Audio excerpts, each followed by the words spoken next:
வணக்கம். தமிழ் ஃபுட் கார்னர்ல இன்னைக்கு நல்ல சுட சுட சூப்பரான ரச வடை பண்ண போறோம்.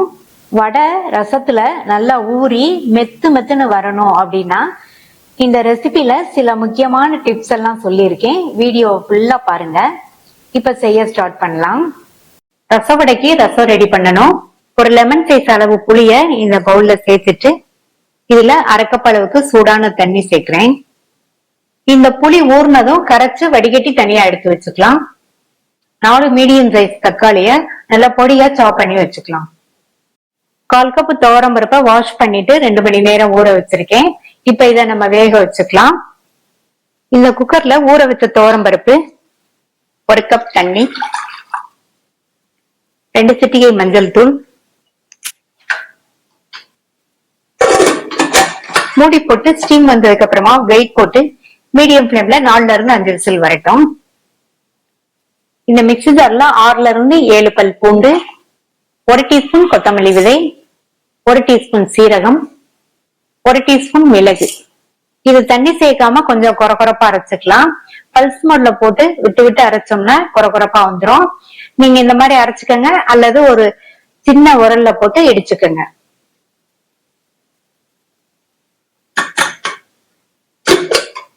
மீடியம் ஃபிளேம்ல 5 விசில் வந்துருச்சு.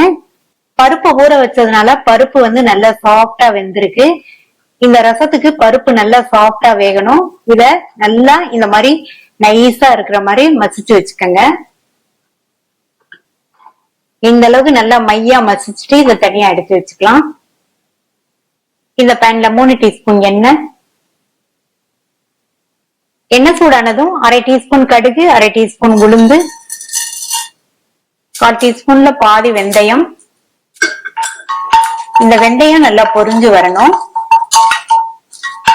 பொரிஞ்சதும் கறிவேப்பிலை, 2 காஞ்ச மிளகாய். நம்ம இப்ப ரசத்துக்கு அரைச்ச கலவை, 1/2 டீஸ்பூன் பெருங்காய பவுடர். இதை லோ ஃபிளேம்ல வச்சு நல்லா வதக்கி கொடுங்க. 2 நிமிஷமா வதங்கிடுச்சு. இதுல பொடியா சாப் பண்ண தக்காளி, லைட்டா ஒரு வதக்கி விட்டுட்டு ரசத்துக்கு தேவையான அளவு உப்பை இப்பவே சேர்த்துக்கலாம். உப்பு சேர்த்துட்டோம்னா தக்காளி எல்லாம் நல்லா வதங்கி வந்துடும். இது கூட கொத்தமல்லி இலையோட காம்பு பகுதியை சேர்த்துக்கலாம். இந்த காம்பு பகுதி சேர்த்தோம்னா ரசத்துக்கு ஒரு சூப்பரான வாசனை வரும். நல்லா மிக்ஸ் பண்ணி விட்டுட்டு மூடி வச்சிருங்க. இந்த தக்காளி எல்லாம் வதங்கி நல்லா மசிஞ்சு வரணும். ஸ்டவ் லோ டு மீடியம் ஃபிளேம்ல இருக்கட்டும். நல்லா வதங்கி மசிஞ்சு வந்ததுக்கு அப்புறம் பார்க்கலாம். தக்காளி எல்லாம் நல்லா வதங்கி மசிஞ்சிருச்சு. இதுல 1/2 டீஸ்பூன் மிளகாத்தூள்,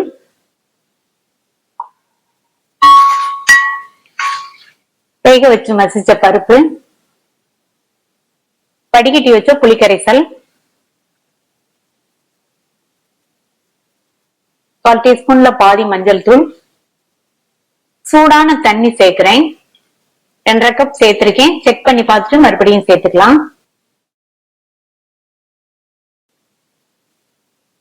உப்பு புளிப்பு கொஞ்சம் அதிகமா இருக்கு. இன்னொரு 1/2 கப் தண்ணி சேர்க்கிறேன். இப்ப உப்பு புளிப்பு எல்லாமே கரெக்டா இருக்கு. இதுல ஒரே ஒரு பச்சை மிளகாவை கீறி சேர்த்துக்கங்க. ஸ்டவ் லோ பிளேம்லயே வச்சிருங்க. இந்த ரசம் கொதிக்க கூடாது. லேசா கொதி லைட்டா நுரக்கட்டி வரணும். அது வரையும் இருக்கட்டும். ரசம் நுரக்கட்டி வந்துருச்சு. ஓரங்கள்லாம் லைட்டா கொதிக்க ஆரம்பிச்சிருச்சு. இப்ப ஸ்டவ் ஆஃப் பண்ணிட்டு கொத்தமல்லி இலைகளும் பொடியா கட் பண்ண கறிவேப்பிலை இலைகளும் சேர்க்கிறேன். மிக்ஸ் பண்ணி விட்டுருங்க. ரச வடைக்கு நல்லா கமன்னு சூடா சூப்பரா ரசம் ரெடி ஆயிடுச்சு. மூடி வச்சிடலாம். இது இருக்கட்டும். வடைக்கு 200 கிராம் உளுந்தம்பருப்பை வாஷ் பண்ணிட்டு 3 மணி நேரமா ஊற வச்சிருக்கேன். இப்ப இதுல உள்ள தண்ணியை வடிச்சிட்டு மிக்ஸி ஜார்ல சேர்த்துக்கலாம். ஃபர்ஸ்ட் இத தண்ணி சேர்க்காம 5-6 சுத்தி எடுத்துட்டு வந்துடலாம். அடுத்து இதுல கொஞ்சம் கொஞ்சமா சில்லுன்னு உள்ள தண்ணியை சேர்த்து நல்லா வெண்ணெய் மாதிரி அரைச்சுக்கலாம். இந்த மாதிரி நல்லா சில்லுன்னு உள்ள தண்ணி சேர்த்தோம்னா மாவு சூடாகாம இருக்கும். நல்லா இந்த மாதிரி மையா இருக்கிற மாதிரி அரைச்சுக்கங்க. இதை இந்த பாத்திரத்துக்கு மாத்திட்டு இதுல 1 டேபிள் ஸ்பூன் அரிசி மாவு மட்டும் சேர்த்து ஒரு போர்க் வச்சு ஒரே டைரக்ஷன்லயே நல்லா மிக்ஸ் பண்ணி கொடுங்க. ஒரு 4ல இருந்து 5 நிமிஷத்துக்கு மிக்ஸ் பண்ணி கொடுத்தோம்னா மாவு நமக்கு நல்ல ஃபிளஃபியா வரும். பாத்தீங்கன்னா மாவு நல்லா ஃபிளஃபியா வந்திருக்கு பாருங்க. இந்த மாவுல இருந்து கொஞ்சமா எடுத்து இந்த பவுல்ல உள்ள தண்ணியில சேர்த்தோம்னா மாவு மேல ஃப்ளோட் ஆகணும். இந்த மாதிரி இருந்ததுன்னா நமக்கு மாவு கரெக்டான பக்குவத்துல இருக்குன்னு அர்த்தம். இந்த மாவோட பொடியா கட் பண்ண பச்சை மிளகாய் 2, 1/2 இன்ச் அளவுல இஞ்சியை நல்ல பொடியா சாப் பண்ணி சேர்க்கிறேன். பொடியா கட் பண்ண கறிவேப்பிலை இலைகளும் கொத்தமல்லி இலைகளும் சேர்த்துக்கலாம். இந்த மாவுக்கு தேவையான அளவு உப்பு.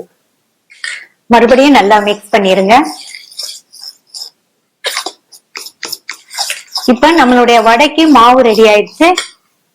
இத நீங்க இந்த மாதிரி வடை சைஸ்க்கு தட்டியும் போடலாம், அல்லது கைய தண்ணியில நனைச்சிட்டு கொஞ்சம் கொஞ்சமா எடுத்து இந்த மாதிரி எண்ணெயில போண்டா மாதிரியும் போடலாம். இப்ப எண்ணெய் சூடாயிடுச்சு. கைய தண்ணியில நனைச்சிட்டு நம்ம ரெடி பண்ணி வச்ச மாவுல இருந்து கொஞ்சம் கொஞ்சமா எடுத்து எண்ணெயில சேர்த்துக்கலாம்.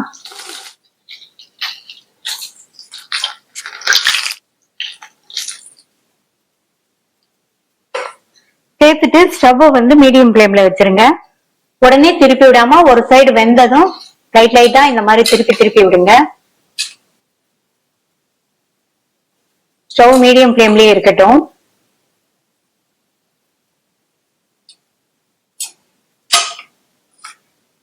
நல்லா திருப்பி விட்டு கோல்டன் கலர்ல வந்துட்டு எடுத்துடலாம்.